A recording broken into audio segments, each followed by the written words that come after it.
wabarakatuh. Alhamdulillahirabbil alamin. Wassalatu wassalamu ala asyrafil anbiya'i wal mursalin sayyidina wa habibina wa syafi'ina wa nuri qulubina Muhammad habibir rabbil alamin wa imamul qulub muhajjalin wa ala alihi wa sahbihi ajma'in. Subhanaka la ilma lana illa ma 'allamtana innaka antal alimul hakim. Rabbi shrah li sadri wa yassir li amri wahlul 'uqdatam min lisani yafqahu qawli. Amma ba'd. Yang saya hormati, saya muliakan para tamu undangan, terutama para habaib, para tokoh masyarakat, para pejabat,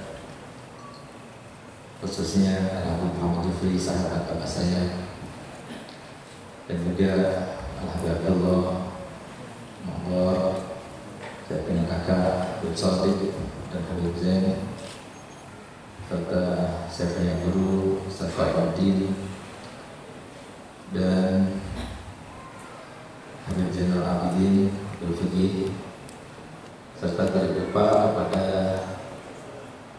yang akan dilantik untuk menjadi bupati. Dan kita berharap kita akan bertanya lagi seru pertanyaannya. Itu Bapak Gus Irsyad, saya cintai, saya muliakan, dan tidak lupa kepada Ketua DPRD, kepada juga Wakapolres yang baru ini juga pengenalan. Alhamdulillah beliau adalah Wakapolres kita yang baru, dan semoga beliau diberikan kekuatan yang Allah untuk benar-benar mengayomi masyarakat Kabupaten Pasuruan. Itu pula juga Bapak Ahmad Safiuddin yang selalu bersama kita di dalam majelis. Alhamdulillah, serta saudara kami kaum muslimin rahimakumullah. Pertama, saya berterima kasih yang tidak terhingga kepada para hadirin karena memenuhi undangan. Sehingga ketika saya menulis undangan itu sebetulnya saya tidak mengira bahwa saya undangan itu akan dikabulkan atau diiyakan. Itu cuma hanya mungkin pemberitahuan saja. Kalau ternyata yang dulu digadang-gadang sama Pak Bupati, karena sebetulnya kemarin itu belum doktor, tapi Pak Bupati dalam sudah kita lagi juga doktor dulu, sehingga tetap LDR itu doktor itu ada di background pengajian kita di Al-Busyra. Padahal saya katakan saya belum doktor, kita yang buat ini nggak apa-apa, sebentar lagi jadi doktor juga. Jadi hanya untuk memberitahukan kepada mereka bahwasanya alhamdulillah benar-benar seperti harapan sudah selesai. Tapi ternyata alhamdulillah kami merasa bangga, merasa bahagia karena ternyata pandangan kami ini benar-benar dimaknai dan dihargai. Kami tidak bisa membahas apapun kecuali kami berharap semoga yang datang, yang memenuhi undangan kami termasuk di dalam ayat firman Allah Ta'ala, wa man yu'azzim sya'airallah fa innaha min taqwal qulub. Dan siapa yang melakukan syiar-syiar agama, maka itu menunjukkan akan keteguhan iman, keteguhan takwa, dan keteguhan hatinya terkait dengan keyakinan kepada Allah Subhanahu wa Ta'ala. Amin amin ya rabbal alamin. Sedangkan sebetulnya ada suatu rahasia yang saya pendam, yang tidak saya ungkap, tapi pada malam ini saya akan ungkap. Kenapa saya mau berkorban harus pakai celana setiap minggu keluar pakai songkok seperti songkoknya Gus Irsyad, yang kebetulan alhamdulillah beliau melihat saya dengan imamahnya. Coba tadi pagi bisa saingan saya sama beliau. Jadi banyak ada yang bilang saya seperti Pak Kades, ada yang bilang seperti Pak Camat, ada pula yang mungkin menyenangkan hati dibilang seperti Pak Menteri. Tapi alhamdulillah saya berkorban itu semua. Berkorban harus presentasi, berkorban ngambil sana sini dari segala hal yang kita perlukan untuk membuat sebuah makalah dan sebagainya. Saya berkorban itu semuanya. Saya berkorban berangkat ke sana, saya berkorban berburu lagi. Dan sebagaimana saya punya abah mendidik anak-anaknya untuk ketika kita berburu dengan guru yang sesungguhnya, sehingga kami tidak pernah membedakan antara guru yang mengajar kami agama ataupun guru yang mengajar kami pendidikan formal sekalipun. Itu adalah ilmu sumbernya daripada Allah Subhanahu wa Ta'ala. Oleh karena itu alhamdulillah kami termasuk yang menghormati mereka, memuliakan mereka, dan mencinta mereka. Dan ada satu hal yang mungkin bisa diungkap untuk supaya ditiru. Saya buat sayembara, silakan kalau ada seseorang yang menyaksikan ketika saya belajar, baik di dalam maupun di Madinah, ini saya bilang teman Muhammad Fatah, alhamdulillah jazakallahu khairan datang dan juga alhamdulillah. Ketika saya hadir majelis baik di Hafizan maupun yang lainnya, di Madinah maupun ketika di Unsuri atau ketika di UIN Malang, dan ngantuk silahkan saya kasih uang cash 10 juta. Saya jadi sayembara itu. Kenapa demikian? Karena saya menghormati, saya memuliakan. Mereka datang ingin mengajar, walaupun mereka belajarnya kadang-kadang bukan laptop dulu dan sebagainya. Saya paham. Kadang-kadang ada di antara dosen kita yang ketika mengajar kita itu malah dia itu nggak bisa ngajar. Mungkin dia itu merasa berprasangka baik, saya punya banyak ilmunya dan sebagainya. Tapi saya tetap memuliakan, tetap menghormati dan sebagainya. Tapi tujuan utama daripada sektor korban itu semuanya adalah satu hal yang harusnya menjadi sebuah misi dan visi kehidupan kita semuanya. Karena itu adalah permintaan Nabi kita Muhammad SAW. Nabi Muhammad tidak pernah meminta kita harta benda. Nabi Muhammad tidak pernah meminta kita jabatan. Dengan jabatan apapun yang kita miliki tidak pernah. Tapi Nabi Muhammad meminta kepada semua umatnya, baik kalangan pejabat maupun kalangan wartawan ataupun kalangan cendekiawan maupun yang lainnya, semuanya minta satu. Semua yang masing-masing ada di dalam majelis ini semuanya pernah diminta oleh Nabi SAW. Apa yang diminta oleh Nabi Muhammad? Nabi Muhammad bersabda, "Balighu anni walau ayat." Sampai ke dari itu, walaupun hanya satu ayat. Banyak orang yang paham, banyak orang yang memikirkan itu secara sederhana, disangkanya bahwasanya sesuatu yang disampaikan oleh Nabi Muhammad SAW itu ada sesuatu yang biasa. Tidak, tapi maksudnya Nabi SAW itu supaya mereka itu mendengar hadisnya Nabi, supaya mereka mendengar ayat Al-Quran. Karena yang hebat itu bukan pembicaranya, yang hebat itu bukan hafidnya, yang hebat itu bukan kiainya, yang hebat yang ada sirnya dan rahasianya itu adalah mereka menyampaikan sesuatu yang bersumber dari Nabi kita Muhammad SAW. Ayo duduk,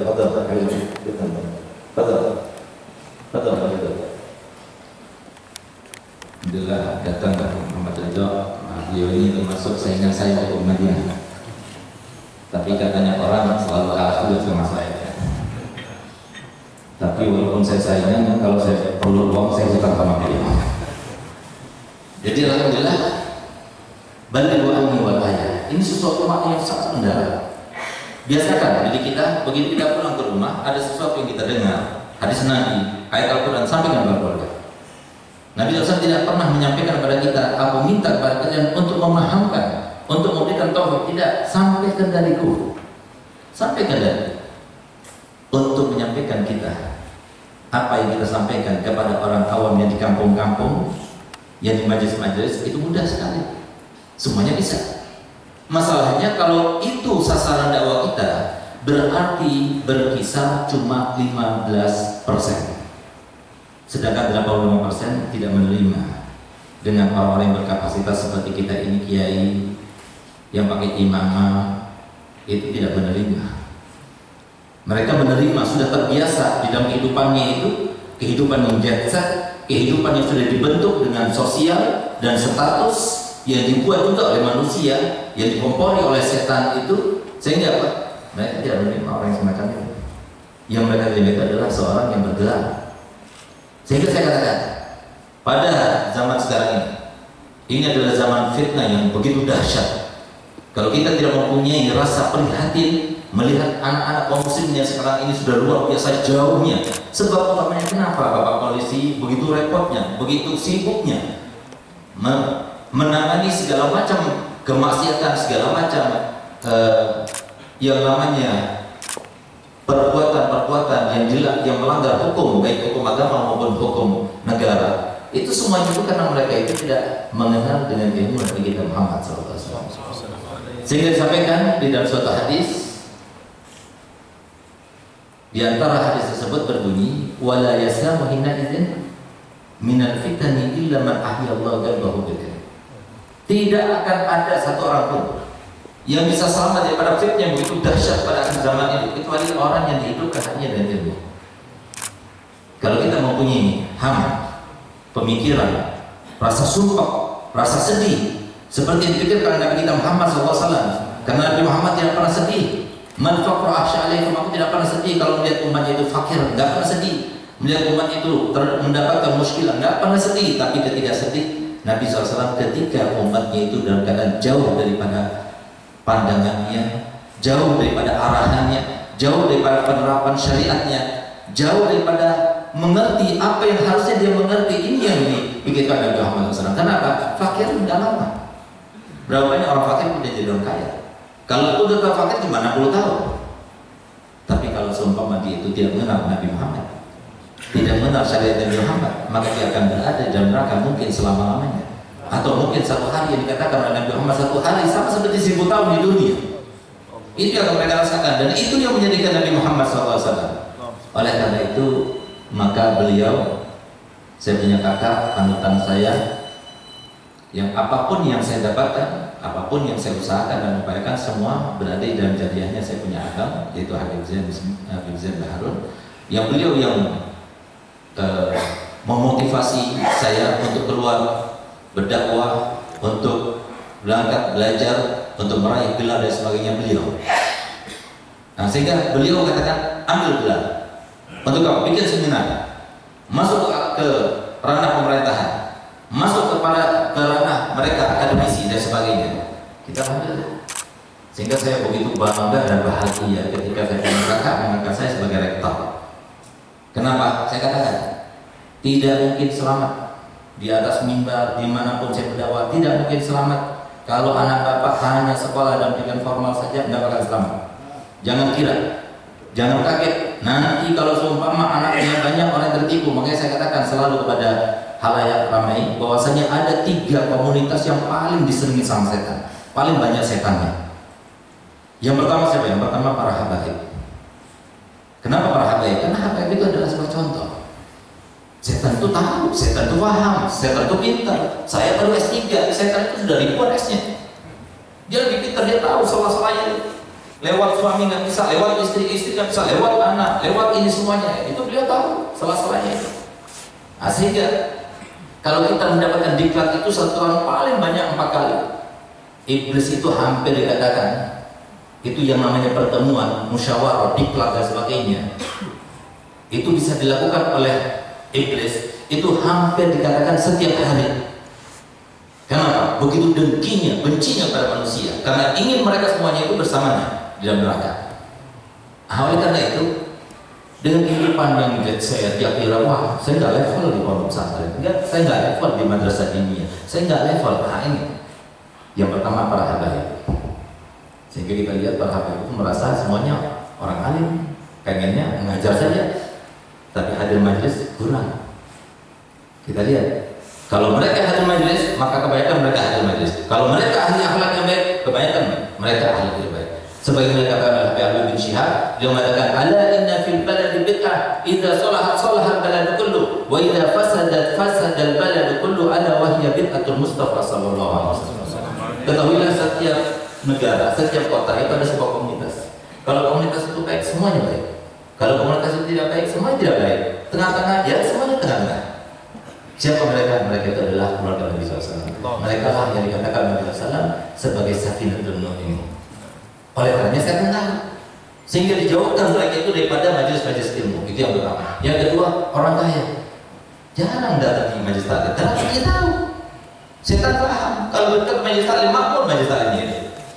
Kalau dekat dengan orang alim, makmur orang alimnya itu. Tambah banyak pesantren, tambah banyak bangunan dan sebagainya. Dikasih tahu bahwasanya yang namanya uang itu keluar untuk pendidikan itu mengalir untuk dirinya terus. Sebagaimana Nabi SAW bersabda kepada Sayyidatuna Aisyah radhiyallahu anha ketika beliau itu memberikan kambing, kemudian disedekahkan tinggal pahanya. Maka kemudian ditanya, beliau Aisyah, apakah ada sisanya? Maka katanya Sayyidatuna Aisyah, beliau Rasulullah, cuma tinggal paha saja yang aku simpan untukmu. Apa jawaban Nabi SAW? Tidak. Tapi semuanya tersisa. Semuanya disimpan Allah Ta'ala. Tinggal paha itu yang kamu sisakan itu untukku, itu yang masih bukan milikmu, semuanya milikmu. Nah itu yang sekarang itu dibuat oleh setan itu, seakan harta yang ada itu terus harus bertambah sehingga dia termasuk al-haqqul mutakasir. Ada satu hal yang saya sampaikan dan sering saya sampaikan, ini akhir-akhir tahun ini memang yang namanya ekonomi itu jatuh. Bisa bertahan saja hebat. Kebanyakan di bawah merosot keuangannya itu dan asetnya itu. Tapi ada pula orang ketiga itu lebih daripada asetnya, melebihi di akhir-akhir tahun ini. Saya teliti, walaupun sampelnya itu baru 97 orang, ternyata yang bertambah hartanya walaupun di akhir-akhir ini, di saat ekonomi sangat lesu ini, siapa mereka? Mereka yang masih tetap bersedekah, bahkan bertambah sedekahnya. Bukankah demikian itu membolak-balikkan fakta? Ini yang maksudnya Nabi SAW bersumpah dalam hadisnya, mana qasamalu min sadaqah bal yazdad.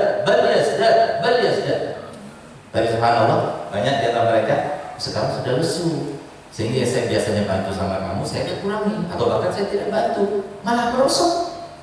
Tapi justru kalau itu tambah, justru akan bertambah seperti yang disampaikan Nabi Muhammad SAW.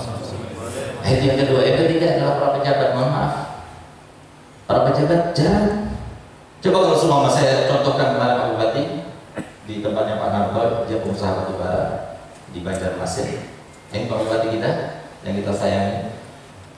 Jadi kita kerjasama, sehingga alhamdulillah. Jadi beliau mempunyai sebuah inisiatif dan inovatif, bahwasanya per 2 minggu, yaitu pengajian Al-Qur'an, sekolah yang ada melalui Diknas itu akan diletakkan untuk hadir. Jadi untuk apa? Supaya dia itu tahu, dengar saja gitu. Kalau sudah Pak Bupati yang itu keluarkan SK, selesai sudah. Oleh karenanya ada yang mengatakan satu bupati itu lebih afdal daripada 100 kiai. 100 kiai di jalan sana sini, bupati tinggal mengeluarkan tanda tangan, selesai sudah. Itulah makanya kalau ulama sama umara itu bersama, itu luar biasa. Alhamdulillah Kabupaten Pasuruan kita sudah memulai kerjasama di lapangan bola. Semoga terus terjalin kerjasama ini, dan semoga Kabupaten Pasuruan menjadi baldatun thayyibatun wa rabbul ghafur, dan semoga apa yang telah kita laksanakan pada malam ini benar-benar menuai ridho Allah Ta'ala, memantik ridho Allah Ta'ala, sehingga kita semuanya tidak keluar tempat ini kecuali yang dicintai oleh Nabi Muhammad SAW. Termasuk dalam hatinya ada yang namanya ham daripada misi dan visi Nabi kita Muhammad SAW, sehingga semuanya berdakwah dengan apa yang dia punya, dengan hartanya, yang punya harta dan hartanya, yang punya ilmu dan ilmunya, yang punya jabatan dan jabatannya, sehingga kita semuanya nanti ketika di pada mahsyar berada di sampingnya Nabi Muhammad SAW. Ala hadiniyah wa likulli niyatin salihah wa lam rasul sallallahu alaihi wasallam.